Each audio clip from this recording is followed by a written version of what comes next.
Hello D students, नमस्कार। मैं हूं धीरज और मैं बता दूं इस वीडियो में हम सभी पढ़ने जा रहे हैं कुछ क्वेश्चंस जो कि बेस्ड होंगे सिनोनिम्स पर और कुछ क्वेश्चन बेस्ड होंगे एंटोनिम्स पर। और ये सारे ही क्वेश्चंस पूछे गए हैं प्रीवियस ईयर एग्जाम्स में। ओके, पहला है लैंकोनिक।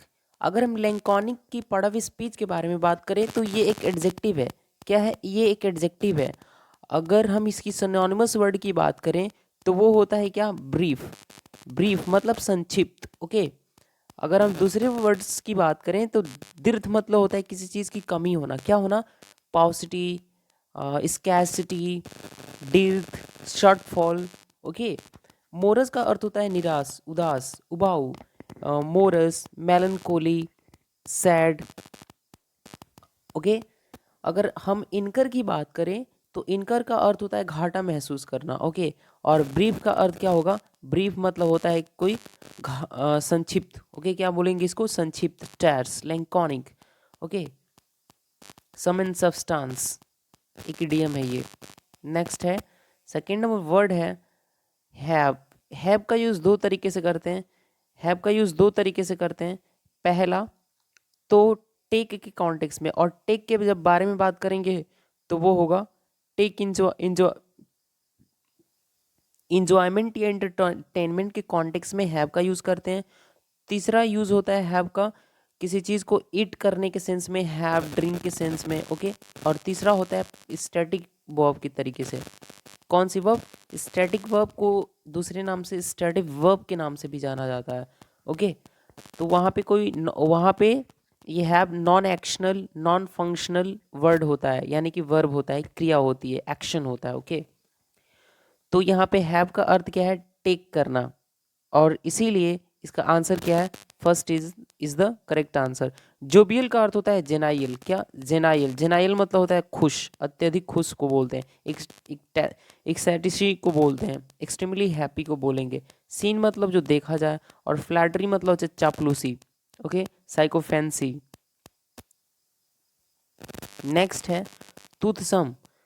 टूथसम का अगर हम सिनोनिमस वर्ड की बात करें तो वो होता है टेस्टी। वो क्या होगा? टेस्टी होगा। इसका करेक्ट आंसर क्या होगा?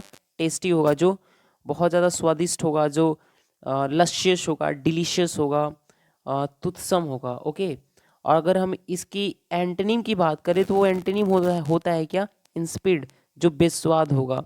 मोयर्न मतलब होता है कहारना। ड्यू टू सेक्सुअल प्लेजर, जब कोई पुरुष या कोई स्त्री सेक्सुअल प्लेजर की वजह से कहारते हैं तो उसको बोलेंगे क्या? मौर्न होना। एक वर्ड आता है मोएन, MOAN, मोएन।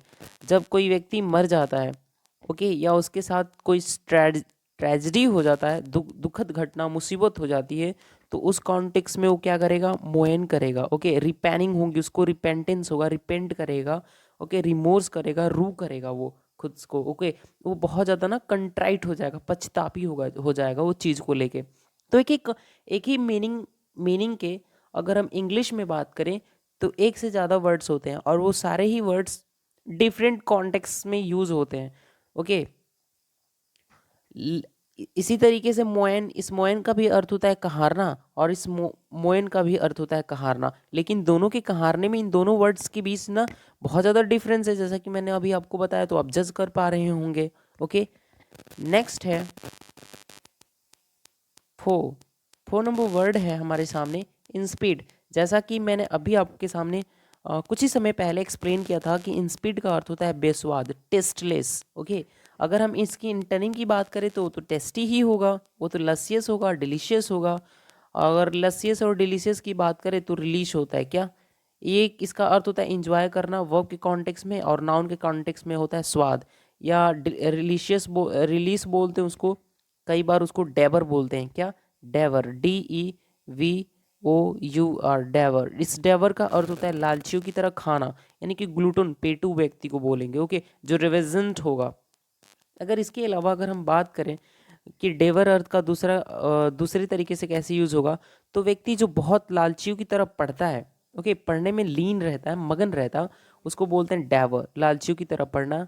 ओके, यानी to imbibe a lot of knowledge, बहुत ज़्यादा ज्ञान को अर्जित करना, इम्बाइब करना, सोख लेना। ओके, अगर हम इसके इसके साथ दिए गए इन सारे वर्ड्स के बारे में बात करें तो सिक्योर मतलब होता है सुरक्षित, निश्चित ये एडजेक्टिव है, और सिक्योर वर्ब भी है किसी चीज़ को सुरक्षित करना। लाइवली मतलब होता है जनजीवित, ओके, जो बहुत ज़्यादा ऊर्जा से भरा हुआ होगा उसको बोलेंगे। नेक्स्ट है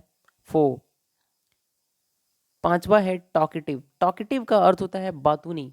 अगर हम इसकी विलोम शब्द के बारे में बात करें तो वो हो जाएगा क्या, रिटिशेंट। रिटिशेंट उस व्यक्ति को बोलते हैं जो अल्पभाषी होंगे। क्या होंगे, अल्पभाषी, बहुत कम बोलेगा वो व्यक्ति, यानी कि क्या होगा, रिटिशेंट होगा, रिजर्व्ड होगा। ओके, टेसी टर्न भी उसको इंग्लिश में बोलते हैं, क्या, टेसी टर्न, जो बहुत ज़्यादा कम बोले। इसी से एक मिलता जुलता वर्ड है टर्न कोट। टर्न कोट का अर्थ होता है अपने कोट को बदल लेना। ओके, मतलब कि गद्दार, गद्दार व्यक्ति को बोलते हैं टर्न कोट। और टेशी टर्न का अर्थ होता है अल्पभाषी, जो बहुत ज़्यादा कम बोले, यानी कि रिटिशेंट।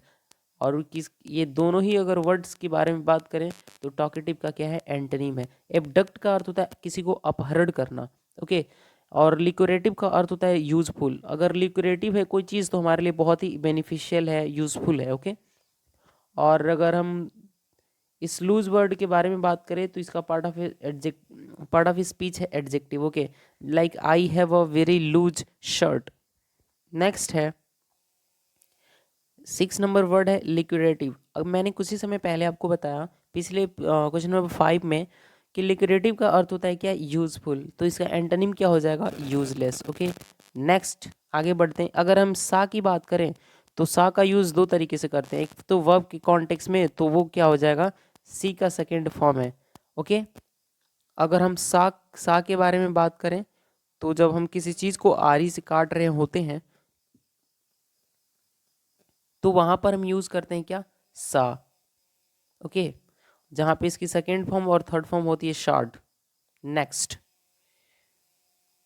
7 नंबर वर्ड है find out the correctly spelled word. हमें करेक्टली स्पेल्ड वर्ड को ढूंढना है, फाइंड आउट करना है। तो मैं बता दूं, correctly find out correctly spelled word है यहाँ पे बैलून। BALLON होता है इसका करेक्ट स्पेलिंग। ओके, इट है find out the correctly spelled word. अगर हम करेक्टली स्पेल्ड वर्ड की बात करें तो इटिनरी में ITINE,